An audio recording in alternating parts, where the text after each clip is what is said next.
कहानी की दुनिया में आप सभी का स्वागत है दोस्तों। मैं अभी सोच ही रही थी कि माँ की आवाज़ ने मुझे चौंका दिया। मैं जैसे सोते से जाग उठी। माँ मेरे सामने खड़ी मुस्कुरा रही थी। मेरी माँ मुझसे अधिक खूबसूरत थी। वह एक प्रौढ़ महिला थी, लेकिन दिखने में 21-22 साल की ही लगती थी। वह अपने सौंदर्य और स्वास्थ्य के प्रति हरदम सजग रहती थी।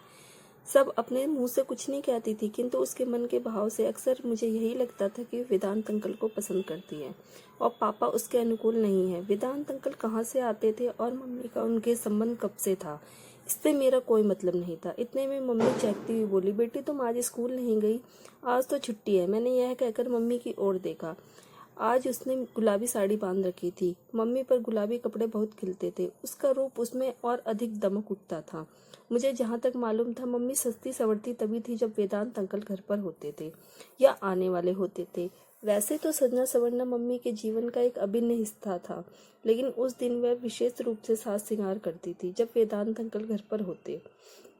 मैं अचानक ही बोल पड़ी, तो वेदांत अंकल आज आने वाले हैं? मेरी समझ में नहीं आ रहा कि मम्मी पापा के लिए क्यों नहीं सस्ती सवरती हैं। शायद माँ के सपनों के राजकुमार पापा नहीं, वेदांत अंकल ही हैं। वैसे यह कड़वा सच भी है। वेदांत अंकल पापा से अधिक सुंदर और स्मार्ट हैं। अपने आप को हमेशा ही सुंदर बनाकर रखते हैं, कपड़े ढंग से पहनते हैं, और पापा तो बिल्कुल ही ढीले ढाले व्यक्ति हैं। एक ही कपड़े दो दो रोज तक पहनते हैं। शेव तभी बनाते हैं जब खुजली होने लगती है या उन्हें कोई टोक देता है। माँ को तो चुस्त और खूबसूरत पुरुष चाहिए। वेदांत अंकल चुस्त भी हैं और सुंदर भी हैं। इसी बीच माँ ने मुझे टोक दिया, यह लड़की तो हमेशा ही कुछ ना कुछ सोचती ही रहती है। जा अपनी सहेली माधुरी से मिला, वह तुम्हें कल से याद कर रही थी। मैं अवाक रह गई। माँ मुझ पर आज इतनी मेहरबान क्यों है? अचानक ही मुझे माधुरी के घर क्यों भेजने लगी? आखिर माजरा क्या है? एक साथ मेरे मस्तिष्क में न जाने कितने सवाल उमड़ने घुमड़ने लगे, लेकिन मुझ में यह पूछने की हिम्मत ही नहीं थी कि तुम मुझे ज़बरदस्ती माधुरी के घर क्यों भेज रही हो। आखिर तुम्हारा इसमें क्या स्वार्थ है? खैर, माधुरी से मिलने के लिए तो बेताब मैं भी थी। मैं पैदल ही उसके घर चल दी। माधुरी का घर हमारे घर से पैदल कोई 10-15 मिनट का रास्ता था। मैं माधुरी के घर पहुंची तो दरवाज़ा खुला था। मैं बिना आवाज़ दिए अंदर चली गई। घर में उसकी माँ के सिवा कोई नहीं था। माधुरी का भाई देवगन भी नहीं था। मुझ पर उसकी नज़र पड़ी तो वह बोली, अंदर आजा काजोल, काफ़ी दिनों बाद आई है। माधुरी और देवगन तो अपनी नानी के घर गए हैं। कल सुबह तक आ जाने की उम्मीद है। खड़ी क्यों हैं? आ बैठ तो सही। मैं उसकी माँ के साथ बैठकर भला क्या करती? 2-3 मिनट तक खड़ी रही, फिर बोली, आंटी मैं जा रही हूँ, माधुरी आए तो कह देना मैं आई थी। यह कहकर मैं दरवाजे से होती हुई बाहर आ गई। माधुरी हम उम्र थी, लेकिन उसका छोटा भाई देवगन मुझसे 1 साल छोटा था। वैसे वह देखने में छोटा नहीं लगता था। देवगन बहुत शरारती भी था। वह केवल शरारती ही नहीं था, बहुत सुंदर और स्मार्ट भी था। मेरी उम्र यही कोई 15-16 की थी। देवगन 15 का था। जीन्स की पैंट और टी शर्ट में वह किसी राजकुमार से कम नहीं लगता था। मैं यही सोचती हुई अपने घर आई तो दरवाज़ा धक्का देते ही खुल गया। मैं बरामदे से होते हुए मम्मी के बेडरूम के सामने आई तो किसी मर्दाने आवाज़ को सुनते ही ठिठक गई। पापा तो घर पर है नहीं, 2 दिनों के लिए बाहर गए हैं। फिर ये मर्दाना आवाज़ कहाँ से आ रही है? मैं यह आवाज़ किसकी हो सकती है? और मैं वहीं खड़ी होकर सोचने लगी कि यह आवाज़ कहाँ से आ रही। यह आवाज़ मम्मी के बेडरूम से आ रही थी। मैंने सोचा शायद पापा आ गए हैं, लेकिन वह तो ऑफिस के काम से गए हैं। काम के बीच में ही छोड़कर कैसे आ सकते हैं? मैं ये सोचते सोचते दबे पाँव मम्मी के बेडरूम की ओर बढ़ी। दरवाजे के नज़दीक आकर खिड़की की ओर देखा तो खिड़की बंद थी। मैं अंदर झांकना चाहती थी। मेरे मन में वैसे कोई दुर्भावना नहीं थी। मैं तो यह देखने के लिए बेचैन थी कि पापा तो नहीं आ गए। तभी मेरी निगाहें दरवाजे के गोल छेद पर पड़ी। मैं एक आंख बंद कर दूसरी आंख से छोटे से गोल छेद में झांकने लगी। अंदर का नज़ारा देख के मुझे अपनी आंखों पर विश्वास नहीं हुआ। मैंने अपनी आंखें मलकर फिर से गोल छेद में झांका तो वही दृश्य नजर आया।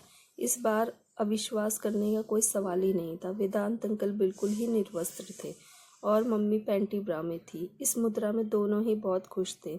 एक दूसरे की आंखों में आंखें डालकर यूं बैठे थे जैसे एक दूसरे को सम्मोहित कर रहे हों। इतने में मम्मी ने वेदांत अंकल के पेट में गुदगुदी की।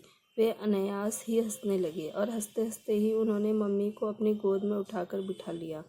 मम्मी उनके गले में बाहें डालते हुए बोली, तुम्हारी बाहों का स्पर्श बड़ा ही उत्तेजक है।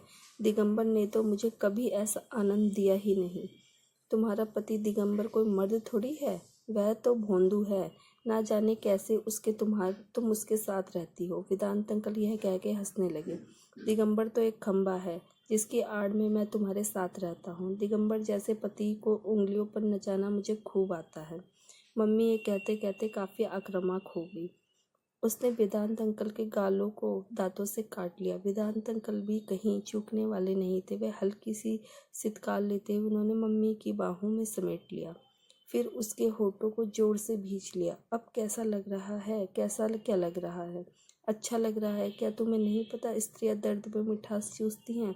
मम्मी के शब्द कहते कहते लड़खड़ा गई। फिर दोनों ने लिप लॉक करा। तभी वेदांत अंकल ने मम्मी को एक हल्की सी थपकी लगाई। इस थपकी के जवाब में मम्मी ने भी उनकी पीठ पर एक हल्की सी चिकोटी काट दी। सेक्स का इतना जीवंत और उत्तेजक दृश्य मैंने अपनी जिंदगी में पहली बार देखा था। मेरा रोम रोम रोमचित्र हो उठा। मेरे कपड़े पसीने से नहा गए। मुझे इस खेल को देखने में आनंद भी आ रहा था और घृणा भी हो रही थी। घृणा इसलिए हो रही थी क्योंकि यह खेल मेरी मम्मी किसी दूसरे मर्द के साथ खेल रही थी। पापा के साथ वह खेल में शामिल होती तो शायद मुझे घृणा ना होती, मैं इतनी देर तक यहाँ खड़ी ना होती। इतने में ही मैंने देखा दोनों एक दूसरे से थक हार कर एक दूर दूर बैठ गए, हाफते हुए। मानो दोनों शिकारी कुत्ते बराबर की कुश्ती लड़के थक गए हों और पुनः लड़ने के लिए सुस्ता रहे हों। तभी मम्मी ने हाथ का इशारा करते हुए कहा, आओ यहाँ मेरे पास। आज तो लिप लॉक ऐसे किया कि मेरे अंदर ही समा जाओगे। क्या तुम इस मामले में पीछे थी? वेदांत अंकल यह कह के जाने के लिए खड़े उठे। मम्मी ने उनका हाथ झुककर पकड़ लिया। क्यों, दिल भर गया? अब बस भी करो, काजोल आ गई तो मुश्किल हो जाएगी। वेदांत अंकल की आवाज़ में थकान थी, लेकिन मम्मी के चेहरे पर थकान की शिकन तक भी नहीं थी। उनकी आंखों में तो अभी यौन आक्रमणक हिलोरे मार रहा था। उसने वेदांत अंकल को खींचकर पलंग पर बिठा दिया। काजोल अपनी सहेली के घर गई है, वह अभी नहीं आने वाली।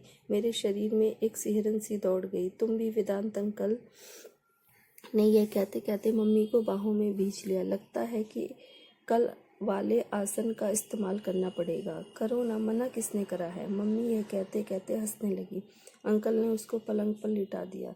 मम्मी का पूरा शरीर पलंग पर मचल रहा था। अंकल ने हाथ बढ़ाकर टेप रिकॉर्डर ऑन कर दिया। संगीत की धुन बड़ी ही उत्तेजक और दिलकश थी। तभी अचानक ही मुझे छींक आ गई। सारा गुड़ गोबर हो गया। मैं हड़बड़ाकर अपने कमरे की ओर भागती चली गई। पलंग पर निढाल पड़ी थी। मुझे अपने पास आप पर बहुत घींच आ रही थी। इस नासपिटी छींक को क्या अभी आना था? सारा खेल बिगाड़ दिया। इतने में दरवाज़ा खुलने की बढ़ाम से आवाज़ हुई। मैं फटाफट पलंग से उठकर कपड़े बदलने लगी ताकि मम्मी यह समझे कि माधुरी के घर से अभी आई हूँ। इसी बीच मम्मी मेरे कमरे में दाखिल हुई। मैंने देखा वह काफ़ी भयभीत थी। वह मेरे करीब आकर बोली, कब आई? अभी चली ही तो आ रही हूँ। माधुरी घर पर ही थी? हाँ, घर पर ही थी। मैं इतना कहकर बाथरूम में आ गई और स्वयं को सहेजने संभालने की कोशिश करने लगी। मुझे डर था कि कहीं माँ बेटी की मर्यादित रिश्ते की गरिमा को भूलकर कोई अशोभनीय बात ना बोलूं। मैं माँ से कोई सवाल नहीं करना चाहती थी क्योंकि माँ की यह अपनी ज़िंदगी थी। ना जाने किस मजबूरी में वह यह सब कर रही थी। कोई कारण जाने बिना माँ को कुछ कहना मुझे ठीक नहीं लग रहा था। वह पापा से इतनी बड़ी बेवफाई क्यों कर रही थी? ये बात मुझे भीतर ही भीतर कचोट रही थी। मैं शुरू से ही उस विचारधारा की थी, जो भी काम करो खुलेआम करो, किसी से धोखाधड़ी ना करो। कोई भी काम बुरा नहीं होता तब तक वह बुरा हो जाता है जब वह उसकी नज़रों से बचाकर किया जाता है। मम्मी को पापा पसंद नहीं है या उनसे खुश नहीं रख पा रहे तो वेदांत अंकल के साथ उन्हें तलाक लेकर रह सकती हैं।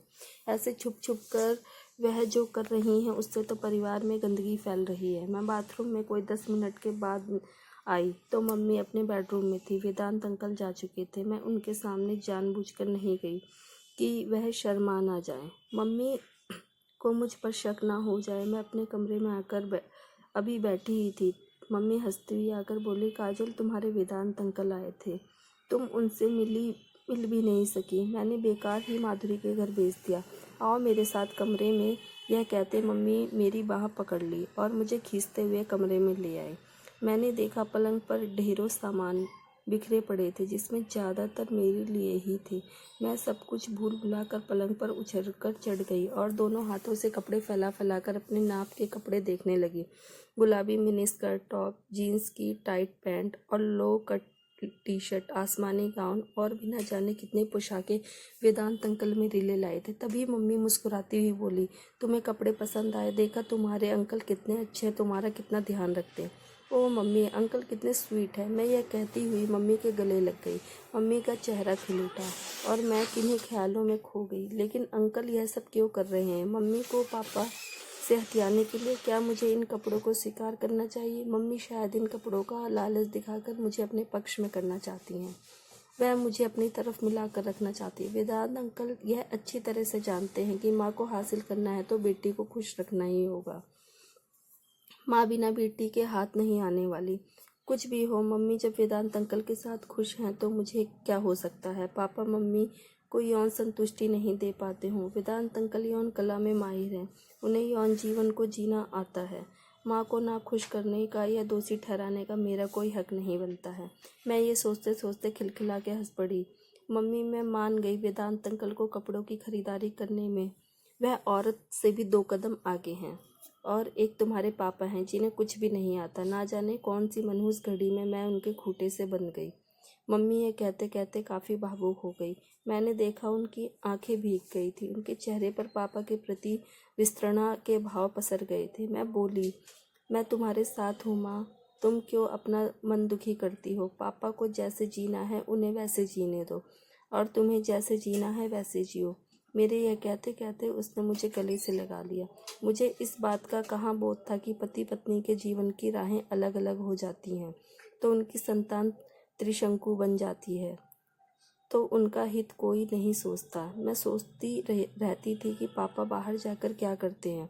यह किसी को भी नहीं देखा था। हो सकता है उनका भी किसी पास से संबंध हो। मम्मी के संबंध के बारे में मुझे इसलिए पता है क्योंकि मम्मी के साथ मैं रह रही हूँ।